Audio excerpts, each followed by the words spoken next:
Hello everyone, আজ share করছি অনুষ্ঠান বাড়ি অথবা রেস্টুরেন্টের মতো করে বাসায় কীভাবে খুব সহজেই এই মাটন কোরমা তৈরি করে নিতে পারবেন। একদম কোনো ধরনের বাজার রেডিমিক্স মশলার প্যাকেট ছাড়াই ঘরোয়া উপকরণ দিয়ে তৈরি করে দেখাচ্ছি। আশা করছি আমার আজকের রেসিপি আপনাদের ভালো লাগবে। রেসিপি ভালো লাগলে কিন্তু চ্যানেল সাবস্ক্রাইব করতে ভুলবেন না, অথবা ফেসবুক থেকে দেখলে ফলো দিয়ে রাখতে পারেন আর এরকম নিত্য নতুন মজা মজা ভিডিও পাওয়ার জন্য। আজকের রেসিপি তৈরির জন্য আমি এখানে নিয়ে নিয়েছি 1 কেজি মাটন। এখন এটাকে ম্যারিনেট করে নিব। ম্যারিনেশনের জন্য লাগছে প্রথমেই পরিমাণ মতো লবণ, তারপর দিয়ে দিচ্ছি হাফ কাপ টক দই। টক দইটা পানি ঝরানো ছিল। এরপর দিয়ে দিচ্ছি এর মধ্যে 1/4 চা চামচ গোলমরিচের গুঁড়া। এরপর দিয়ে দিচ্ছি হাফ চা চামচ লেবুর রস। লেবুর রসটা দেওয়ার কারণে অনেক সময় মাটন থেকে যে একটা গন্ধ বের হয় সেই গন্ধটা একদমই থাকবে না। সবগুলো উপকরণ দেওয়া কমপ্লিট হয়ে গেলে এগুলো ভালো করে মিশিয়ে নিতে হবে। এখানে আপনারা লেবুর রসের পরিবর্তে কিন্তু ভিনেগারও দিতে পারেন। ভালো করে ম্যারিনেট করা হয়ে গেলে এটাকে রেস্টে রেখে দিব 1 থেকে 2 ঘন্টার জন্য। অন্যদিকে নিয়ে নিয়েছি শুকনো মশলার জন্য উপকরণ। এখানে আমি হাফ নিয়েছি জয়ফল, নিয়ে নিয়েছি হাফ জয়িত্রী ফুল, নিয়ে নিয়েছি কয়েকটি লবঙ্গ, এরপর সাদা এলাচ নিয়েছি 4টি, নিয়ে নিয়েছি 5 থেকে 6টি কালো গোলমরিচ, 1 টুকরো দারচিনি আর 2টা কালো এলাচ। তারপর এগুলোকে খুব ভালো করে ব্লেন্ড করে নিতে হবে যেন গুঁড়া গুঁড়া না থাকে। অন্যদিকে আরেকটি দুধের মিশ্রণ তৈরি করে নিচ্ছি। দুধের মিশ্রণের জন্য আমি এখানে নিয়েছি 50 গ্রাম কাজু আর 2টা কাঠবাদাম। আপনাদের বাসায় যদি কাজু আর কাঠবাদাম না থাকে সেক্ষেত্রে চীনাবাদামও নিতে পারেন। এরপর এখানে মেজারমেন্ট কাপের 1 কাপ দিয়ে দিয়েছি দুধ। এরপর এগুলোকে খুব ভালো করে ব্লেন্ড করে নিব যেন এর মধ্যে বাদামের গুঁড়া গুঁড়া ভাব না থেকে যায়। এটা কমপ্লিট হয়ে গেলে অন্যদিকে চুলায় প্যান বসিয়ে দিয়েছি। পরিমাণে তেলটা একটু বেশি দিয়েছি কারণ আমি এখন 1 কাপ পেঁয়াজকে বেরেস্তা করে নিব, আর বেরেস্তাটা আমাদের রান্নার পর ব্যবহার করব। তেলটা গরম হয়ে যাওয়ার পর দিয়ে দিয়েছি বেরেস্তার জন্য 1 কাপ পেঁয়াজ। পেঁয়াজটাকে বেরেস্তার মতো করে ভেজে নিয়েছি। ঠিক এরকম হয়ে যাওয়ার পর নামিয়ে নিচ্ছি। সেই তেলের পরিমাণটা আরেকটু কমিয়ে দিয়ে প্রথমে এখানে দিয়ে দিয়েছি একটা তেজপাতা, 2টা দারুচিনি আর 2টা এলাচ। তারপর দিয়ে দিচ্ছি 1/4 চা চামচ পেঁয়াজ বাটা, 1 টেবিল চামচ আদা বাটা, 1 টেবিল চামচ রসুন বাটা। এগুলোকে কিছুক্ষণ ভেজে নেব যতক্ষণ পর্যন্ত মনে হবে যে কাঁচা গন্ধটা চলে না যায়। এরপর দিয়ে দিয়েছি এখানে 1 টেবিল চামচ পরিমাণ জিরার গুঁড়া, আর দিয়ে দিয়েছি কয়েকটা কাঁচামরিচকে মাঝখানে ভাগ করে যাতে করে ঝালটা বের হতে পারে।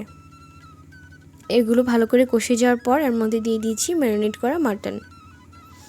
এর মধ্যে এক্সট্রা কোনো পানি দিতে হবে না। দেখবেন যে মাটনের যে মিশ্রণটা রেখেছেন সে থেকে এমনিতেই অনেকটা পানি বের হবে।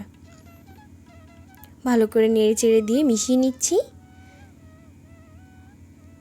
মিশিয়ে নেওয়া হয়ে গেলে এটাকে ঢাকনা দিয়ে রান্না করে নিব 10 মিনিটের জন্য। 10 মিনিট পর এসে আবারও ঢাকনাটা উঠিয়ে ভালো করে নেড়ে চেড়ে দিব। আর এই পর্যায়ে চুলার আঁচটা কিন্তু আমি মিডিয়ামে করে দিয়েছিলাম। হাই হিটে রাখলে মশলা পুড়ে যেতে পারে, তখন কিন্তু খেতে ভালো লাগবে না। এই পর্যায়ে এসে আমি আর কোনো লবণ ব্যবহার করিনি কারণ ম্যারিনেট করার সময় আমি পরিমাণ মতোই লবণটা দিয়েছিলাম। তবে আপনারা লবণের টেস্টটা দেখে লবণ কম বেশি করে দিয়ে নিতে পারেন। ভালো করে নেড়ে চেড়ে দিয়ে আবারও ঢাকনা দিয়ে রান্না করে নিব আরও 10 মিনিটের জন্য। যেহেতু মাটন তাই রান্না হতে একটু সময় লাগবে। আবার 10 মিনিট পর এসে উঠিয়ে নিচ্ছি। উঠে আবার একটু নাড়াচাড়া করে দিচ্ছি ভালো করে। এই পর্যায়ে এসে এর মধ্যে দিয়ে দিয়েছি আগে থেকে রেডি করে রাখা শুকনো মশলা। শুকনো মশলাটা দিয়েও ভালো করে মিশিয়ে নিতে হবে যেন সবগুলো মশলা মাটনের ভিতরে খুব ভালো করে যেতে পারে।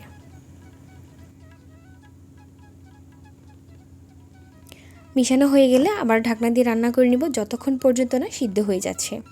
আমি ঘড়ি ধরে 1 ঘন্টার মতো রান্না করে নিয়েছি। এই পর্যায়ে এসে দেখতে পাচ্ছেন যে মনে হয় মাটনটা সিদ্ধ হয়ে গেছে। সিদ্ধ করার সময় আপনাদের যদি মনে হয় যে পোড়া লেগে যাচ্ছে, সেই পর্যায়ে আগে থেকে যে দুধের মিশ্রণটা তৈরি করে রেখেছিলেন সেখান থেকে অল্প কিছু মিশ্রণ দিয়ে সিদ্ধ করে নিতে পারেন। তবে আমি কিন্তু এখানে একদম কোনো ধরনের দুধের মিশ্রণ আগে থেকে দিইনি। সিদ্ধ হয়ে যাওয়ার পর ভালো করে নেড়ে চেড়ে দিয়ে তারপর দিয়ে দিয়েছিলাম দুধের মিশ্রণ, দুধ আর বাদামের মিশ্রণ। এটা দিয়েও ভালো করে মিশিয়ে নিব। মিশিয়ে নেওয়া হয়ে গেলে আবার ঢাকনা দিয়ে রান্না করে নিব আরও 10 মিনিটের জন্য যেন খুব ভালো করে গ্রেভিটা এগুলোর ভিতরে যায়। তারপর দিয়ে দিয়েছি ফ্লেভারের জন্য 2টা কাঁচামরিচ। সবগুলো মশলার টেস্টকে ব্যালেন্স আনার জন্য দিয়ে দিয়েছি 1 টেবিল চামচ পরিমাণ চিনি আর কাঁচামরিচটাকে ভালো করে মিশিয়ে নিতে হবে।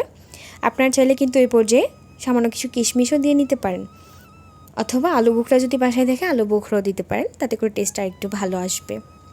এগুলো ভালো করে মেশানো হয়ে গেলে দিয়ে দিচ্ছি আগে থেকে তৈরি করে রাখা পেঁয়াজ বেরেস্তা। এরপর দিয়ে দিচ্ছি 1/4 চা চামচ কেওড়া জল, আর দিয়ে দিয়েছি 1/4 চা চামচ ঘি। ঘিয়ের পরিমাণটা আপনারা একটু কম বেশি করেও দিতে পারেন। তারপর এগুলো দিয়ে আবার ঢাকনা দিয়ে রান্না করে নিব আরও 5 মিনিট। 5 মিনিট পর এসে দেখতে পাচ্ছেন যে কতটা সুন্দর হয়েছে গ্রেভিটা দেখতে। আর এই পর্যায়ে এসে কিন্তু মাটনটা খুব ভালো করে সিদ্ধ হয়ে গেছে, হয়তো আপনারা ভিডিওতে দেখেই বুঝতে পারছেন। মাটনকে একটু সময় দিয়ে রান্না করে নিতে হবে, না হলে কিন্তু খেতে ভালো লাগবে না। মাটন যদি নরম না হয় তাহলে খেতে একদম ভালো লাগে না। আপনারা চাইলে কিন্তু সিদ্ধটা প্রেসার কুকার দিয়ে করে নিতে পারেন, তাতে করে আরও তাড়াতাড়ি সিদ্ধটা হয়ে যাবে। যাদের বাসায় প্রেসার কুকার থাকবে না তারা আমার আজকের দেওয়া টিপসগুলো ফলো করে রান্না করে নিতে পারবেন এই অসম্ভব মজাদার মাটন কোরমা। আশা করছি আমার আজকের রেসিপি ভালো লেগেছে। রেসিপি ভালো লাগলে কিন্তু পেজ ফলো দিয়ে রাখতে পারেন।